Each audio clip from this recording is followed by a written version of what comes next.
ओम शांति। आज प्यारे मीठे भगवान की मीठी मुरली मंथन की डेट है 19 मार्च 2021।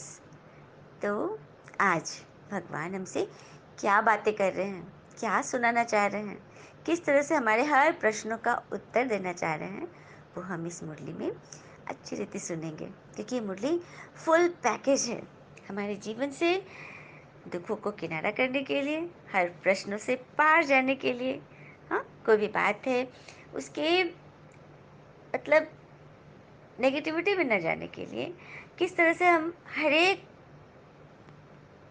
बड़ी से बड़ी परिस्थिति से भी हम कैसे ऊपर निकलते हैं, ये भगवान हमें इस मुरली से सिखाते हैं। और कहते हैं ना कि हिसाब यदि ज़्यादा है, किसी किसी को बहुत ज़्यादा विघ्न आते हैं, हिसाब ज़्यादा है, क्योंकि क्योंकि हम आत्माएं कोई छोटे मोटे आत्मा तो नहीं है ना। हम सतयुग के महाराजा महारानी थे, हीरे मोती के महल में रहते थे। तो अभी हाँ, सतयुग त्रेता उसी तरह से थे, एकदम माला माल थे। तो द्वापर में भी हम राजा रानी थे, अच्छी रीति। जिसके हीरे जवाहर के महल होंगे, तो क्या वो तुरंत से कंगाल हो जाएगा? धीरे धीरे धीरे वो राजा बनता है, फिर साहूकार बनेगा, जमींदार बनेगा, कितने सारे लोगों से उसका संपर्क रहेगा, और कितनों के साथ उसके हिसाब भी चढ़े होंगे। कि ज़िम्मेदार होगा तो उसी तरह से उसके रौब भी होंगे, और कितनों का रौब झाड़ेगा, कितनों को वो सजा देगा। हाँ, इसीलिए सभी के साथ हमारे हिसाब किताब है, क्योंकि हम पुरानी आत्माएं हैं। हाँ, तो ये बात है। मतलब है, किसी भी बात में फंसना नहीं है। कुछ भी हो रहा है तो अकारण नहीं हो रहा है, सब कुछ मतलब एज इट इज प्लान्ड है। अब जैसे कि कोई नाटक हो रहा है, ठीक है, नाटक में रामलीला चल रही है, रावण की लंका को हनुमान जी ने जला दिया। हुँ? लेकिन फिर सीन जब चेंज होता है तो क्या होता है? देखते हैं हनुमान जी और रावण दोनों बैठ के चाय पी रहे हैं। तो बस ज़िंदगी में भी हमें इसी तरह से हर एक सीन को लेना है। कोई कुछ बोला, तुरंत मन से हटा दिए और फिर मिल गए, है ना? तो ये हमें भगवान सिखाते हैं। तो बाबा आज कह रहे हैं, यह पढ़ाई सोर्स ऑफ इनकम है। इससे तो मनुष्य देवता बनते हो। एक ही जन्मों के लिए सच्ची कमाई हो जाती है। तो ये पढ़ाई सोर्स ऑफ इनकम है। दुनिया में भी जो हम लौकिक पढ़ाई पढ़ते हैं स्कूल कॉलेजेस में, तो उससे भी इनकम मिलती है, लेकिन कोई श्योरिटी नहीं है कि अच्छी नौकरी मिले ही मिले। लेकिन यहाँ तो पूरी गारंटी है, यदि हम अच्छी रीति यहाँ पढ़ेंगे तो मनुष्य देवता बनना तो एकदम पक्का है। जो कि हमारी 21 जन्म के लिए हमें, अभी बाबा ने बोला था ना कि हीरे जवाहर के तुम्हारे महल होंगे, उस जगह पहुंचा रहे, वो भी 21 जन्म के लिए, पूरी गारंटी है। और जो 21 जन्म हीरे जवाहर के महल में रहेगा, तो क्या 21 के 22वां जन्म में कंगाल बन जाएगा? 22, 23, 24, मतलब पूरे 84 जन्म हम दाल रोटी से कभी फाका नहीं पड़ेगा। मतलब इतने हम भरपूर रहेंगे। प्रश्न है, पिता जो मीठी मीठी बातें सुनाते हैं वह धारण कब होगी? ये भी बड़ा क्वेश्चन है कि भगवान जो हमें रोज मीठे बच्चे मीठे वाणी सुनाते हैं, तो ये धारण कब तक होगी? उत्तर, जब बुद्धि पर परमत व मनमत का प्रभाव नहीं होगा। जो बच्चे सुनी सुनाई बातों पर चलते हैं, उनकी बुद्धि में धारणा हो नहीं सकती। सुनी सुनाई बातें अर्थात मनमत और परमत, पराई मत। किसी ने कुछ बोल दिया, उस पर चल दिए, मन मत चला लिए, नहीं ऐसे नहीं, ऐसे करना चाहिए। श्रीमत में भी हम मनमत परमत मिक्स जब करते हैं, तो उनकी बुद्धि में धारणा नहीं होती सिवाय ज्ञान के। और कुछ भी कोई सुनाता है तो वह जैसे कि हमारा बेड़ा गर्क कर रहा है। आत्मा का कल्याण ज्ञान से ही होगा। झूठी बात सुनाने वाले तो बहुत हैं, इसीलिए hear no evil, see no evil. लेकिन बाबा एक और बात बोलते हैं इन सब से आगे, वो है थिंक नो इविल। हम अपनी सोच पर कमांड रखें, क्योंकि हमारी सोच ही है जो हमें बहुत आगे बढ़ाती है। एक बार की बात है, एक युवा तो नहीं कहेंगे, लेकिन हाँ 50-60 के लगभग एक व्यक्ति होंगे। उनको मन किया कि नहीं, बोर हो रहे थे घर में, तो चलो आप 55 साल रख लीजिए, मैं मैराथन में जाता हूँ, क्योंकि उस समय अनाउंसमेंट हो रहा था फलना जगह पे मैराथन दौड़ शुरू होगा। तो ये चल दिए वहाँ पे। और वहाँ पहुँचे। शुरू में तो बहुत अच्छे रीति चल रहे थे, एकदम फास्ट। लेकिन धीरे धीरे उनकी सांसें थोड़ी उखड़ने लगी। तो उन्होंने मन को यह निर्देश दिया कि छोटा छोटा जॉग कर लो, हल्का हल्का। तो उस तरह से हल्का हल्का जॉग किया। फिर कुछ दिन चले तो फिर वो भी जवाब देने लगा। फिर उन्होंने मन को डिरेक्शन दिया कि अब जॉग नहीं, चल दो, चल तो सकते हो ना।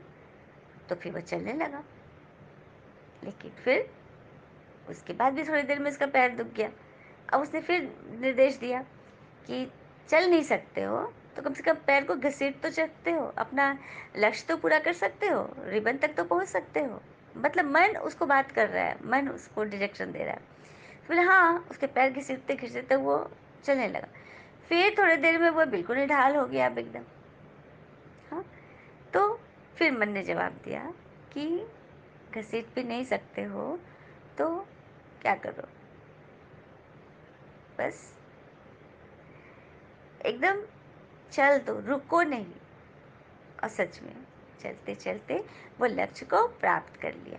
तो देखा मन को उसने किस तरह से आखिर रनर के पास तक पहुंचा ही दिया। यदि हम मन को यह निर्देश न दे और मन में उल्टा चल जाए, अरे बाप रे, अभी तो बहुत दूर जाना है, नहीं होगा मुझसे, कैसे करूँ, गिव अप कर दूँ यहीं, तो फिर मन भी हमारा वही बात मानेगा, क्योंकि मन तो हमारा छोटा बच्चा है। जो हम उसको सिखाते हैं वो वही करता है। हाँ? और किस तरह से हम साक्षी होकर कैसे देखेंगे किसी सीन को। अब जैसे कि कहीं मोड़ पर दो व्यक्ति बैठकर चाय पी रहे हैं, ठीक है, और उसी तरफ कहीं गली मोहल्ले में जोर जोर से दो औरतों के बीच में लड़ाई झगड़े की बात आ रही है, भसाभसी हो रहा है जोर जोर से, और ये लोग आराम से चाय पी रहे हैं, कोई मतलब नहीं, आवाज़ पूरी जा रही है लेकिन मस्त से चाय पी रहे हैं, ध्यान ही नहीं दे रहे।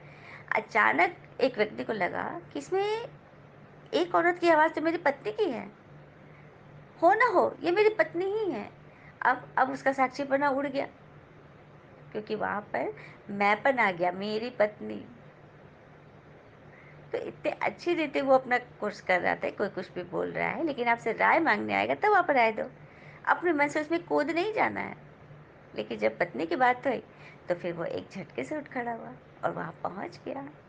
तो देखा, ये होती है, यदि हम साक्षी हैं तो पत्नी की भी लड़ाई हो रही है या दूसरे व्यक्ति की भी हो रही है, उन दोनों में साक्षी रहे, भगवान को सौंप दे और खुश रहे।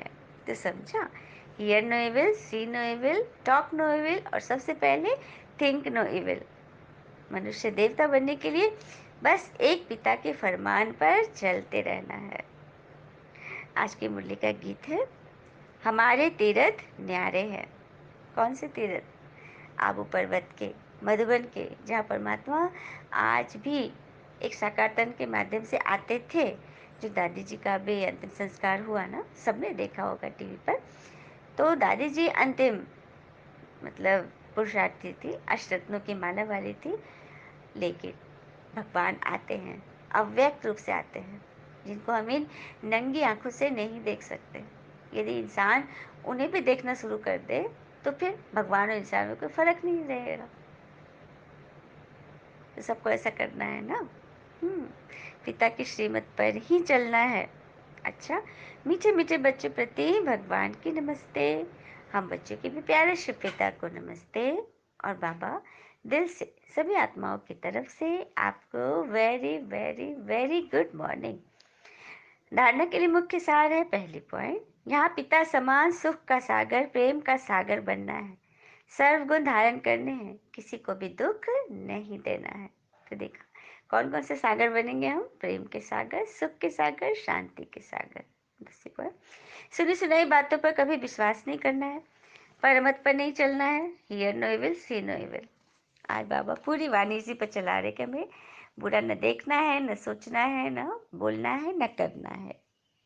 चलिए, हम सभी बाबा से अंतिम में जो बाबा में वरदान देते हैं ना, तो योग की अवस्था में बैठ करके हम वरदान लेंगे तो ये फलीभूत होगा। मेरा आसन कमल आसन बीच में लगा हुआ है और बाप दादा उसमें आकर बैठ जाते हैं।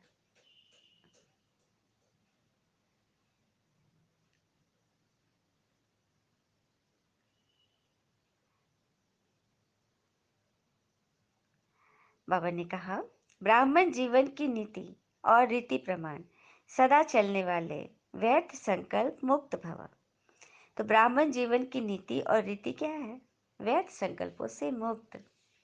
कोई भी व्यर्थ संकल्प आ रहा है तो उससे हम कैसे छूटेंगे? जैसे कि समझेंगे कि साइड सीन्स है। अब सबने ट्रैवल तो किया है ना, बस में ट्रैवल करते हैं, ट्रेन में, हाँ, प्लेन में तो ऊपर रहते हैं, वो तो दिखता नहीं नीचे क्या पास हो रहा है। तो अब ट्रेन से कोई जा रहा है या बस से जा रहा है, तो रोडवेज से, रोड साइड से होते हुए जाते, बगल में गांव है, घर है वगैरह दिखता है ना, तो उसमें देख रहे हैं कोई बच्चे को कोई माँ मार रही है, बस हम देख के एंजॉय कर रहे हैं, कुछ कर नहीं सक रहे हैं, सीन देख रहे हैं, और धीरे से जैसे बस आगे बढ़ती वो सीन में पार हो जाते।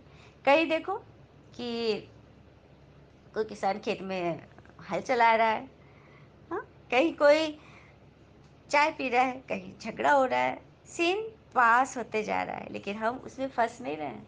अनेक तरह के सीन आ रहे हैं, लेकिन हम सब उसमें अचल अडोल है। तो उसी तरह से हमें अपने जीवन में करना है। और ये भी कहते हैं ना कि ईश्वर के आगे जाके लोग मांगनी जरूर करते हैं कि हे भगवान, शांति दो, सुख दो, परिवार में सभी स्नेह करे, सबका भला हो, सब स्वस्थ रहे, कोई हमसे दुख न दे, कोई हमें काटा न गड़ाए, ये सब हम फरियाद करते हैं। लेकिन रिश्तेदारों से कांटे मिलते हैं, तो इसमें ऐसा तो नहीं है कि हम परमात्मा से ऐसे रिश्तेदार थोड़ी मांगे थे जो हमें काटे गड़ाए। तो ये जो है रिश्ते, नाते, संबंध, ये सब हमारे पिछले जन्मों के कर्मों का फल है, जो हमें इनसे बातें सुननी पड़ती है। लेकिन अभी भी यदि हम बातें न सुनकर कुछ जवाब दे दिए, तो फिर एक का 100 गुना बढ़ जाता है, विकर्म जमा हो जाते हैं। तो आपको तो सहनशीलता धारण करनी है। क्योंकि कहते हैं ना कि जितना जितना हम सहनशील बनेंगे, हाँ, सहन करने वाला ही तो शहंशाह बनता है। बाबा के, हाँ, ब्राह्मण जीवन की नीति रीति प्रमाण चलेंगे, श्रीमत की आज्ञाएं स्मृति में रखेंगे, तो सारा दिन शुद्ध प्रवृत्ति में बिजी रहते हैं। उन पर वैर संकल्प रूपी रावण वार नहीं कर सकता। बुद्धि की प्रवृत्ति है शुद्ध संकल्प करना, वाणी की प्रवृत्ति है बाबा द्वारा जो सुना वह सुनाया। अब भगवान हमें देवता बना रहे हैं, देवी बना रहे हैं, ठीक है। जो भी हम चैतन्य मतलब जड़ चित की जो पूजा करते हैं, अपने घरों में रखते हैं, इबादत करते हैं, भगवान हमें उनके जैसा बना रहे हैं। अब कोई गए हैं माँ के यहाँ, अपनी देवी के यहाँ गए, दुख में गए, बहुत तकलीफ से गए, उनसे बातें करने, उनको सुनाने, और उधर देवी माँ किसको याद कर रही है? बाबा बाबा। वो खुद रो रही है। मतलब भक्तजन आपको पुकार रहे हैं और आप पुकार रहे हो बाबा को, तो ये भी तो क्या हो गया? ये भी तो आप सदा काल के किसी को नहीं भर सक रहे हो ना, क्योंकि आप खुद ही खाली हो। तो रिश्तों में हम खाली क्यों हो जाते हैं? जब हमारे में ईगो जाग उठता है। और ईगो के बारे में कहते हैं ना, in the battle of the ego, one who wins he loses. Ego के बैटल में, युद्ध में जो जीतता है वह भी बहुत कुछ हार जाता है, हारा हुआ है। स्लोगन, अपने हर नए संकल्प से नई दुनिया की नई झलक का साक्षात्कार कराओ। अपने हर नए संकल्प से नई दुनिया की नई झलक का साक्षात्कार कराओ। तो कैसे साक्षात्कार कराएंगे? जब हमारे हर संकल्प पवित्र होंगे, और संकल्प पवित्र होंगे तो वाणी और कर्म में तो पवित्रता आएगी ही आएगी, इसे कोई रोक नहीं सकता है। हाँ, तो दुनिया को, पूरी दुनिया को नई झलक का साक्षात्कार कराओ, मतलब दुनिया को भी उनके नैनों में परिवर्तन करो। उनके नैनों से सारी पत्थर बुद्धि वाली दृष्टि वृत्ति मिट जाए, और वे ईश्वरीय याद में सच्चे श्रीमत पर चलने वाले पक्के बच्चे बने। और कहते भी ना, never trust the doubted once and never doubt the trusted once. God has given us real eyes to realize the real lies. सुंदर बात है ना। हमें कभी भी शक के, मतलब जिन शक करने वाले लोगों पर विश्वास नहीं करना चाहिए, और जो विश्वासी हैं उन पर कभी शक नहीं करना चाहिए, क्योंकि भगवान ने हमें रियल आइज दी है, रियल सत्य को देखने वाली, परखने वाली आंखें दी हैं, ताकि हम रियलाइज करें द रियल लाइज को, असली झूठ को हम पहचाने इन आंखों से जो गॉड ने हमें गिफ्ट दिया है। अच्छा, मीठे मीठे बच्चों प्रति भगवान की नमस्ते। बाबा शुक्रिया बाबा। ओम शांति। All is well always.